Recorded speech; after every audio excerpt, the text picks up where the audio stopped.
আল্লাহর নাম এবং আল্লাহর যে সকল নামের অনুমোদন কোরআনে আছে শুধু এগুলোই বলা যাবে। এছাড়া অনইসলামিকরা, মুসলমান ছাড়া মুশরিকেরা যে নামগুলো ব্যবহার করে, কাফেরেরা যে নামগুলো ব্যবহার করে, এই নামগুলো আমরা ব্যবহার করতে পারি না, কারণ এইগুলোর ভিতরে বিভিন্ন ধরনের অর্থ আছে যেটা আল্লাহর ভিতরে পাওয়া যায় না।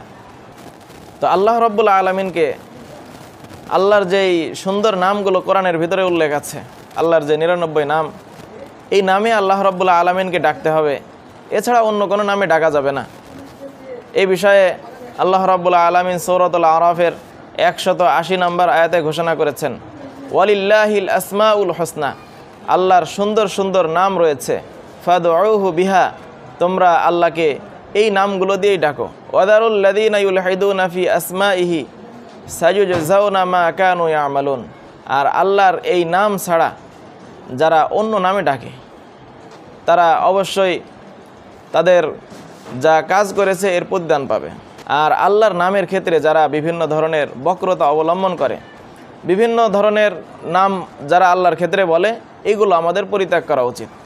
কারণ আল্লাহকে বাদ দিয়ে যদি আমি ঈশ্বর ডাকি, ঈশ্বর খ্রিস্টানরা আল্লাহ ছাড়াও তারা ঈসা আলাইহিস সালামের ক্ষেত্রেও তারা ব্যবহার করে, যেটা স্পষ্টই শিরিক।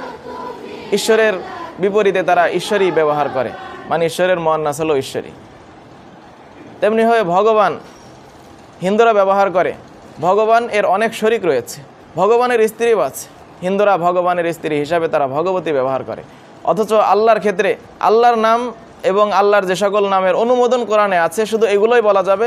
এছাড়া অনইসলামিকরা, মুসলমান ছাড়া মুশরিকেরা যে নামগুলো ব্যবহার করে, কাফেরেরা যে নামগুলো ব্যবহার করে, এই নামগুলো আমরা ব্যবহার করতে পারি না, কারণ এইগুলোর ভিতরে বিভিন্ন ধরনের অর্থ আছে যেটা আল্লাহর ভিতরে পাওয়া যায় না।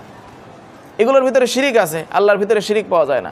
এগুলোর ভিতরে স্ত্রী আছে, কিন্তু আল্লাহর কোনো স্ত্রী নেই, আল্লাহর কোনো সন্তান নেই, কিন্তু আল্লাহ ছাড়া অন্যান্য যেই নামগুলো বলা হয়, অন্যান্য ধর্মের লোকেরা বলে থাকে, এর ভিতরে বিভিন্ন শিরিক আছে।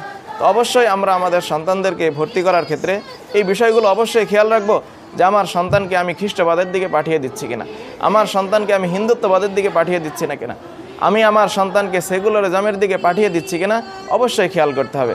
আল্লাহ রাব্বুল আলামিন আমাদেরকে এই বিষয়গুলো খেয়াল করার তৌফিক দান করুন।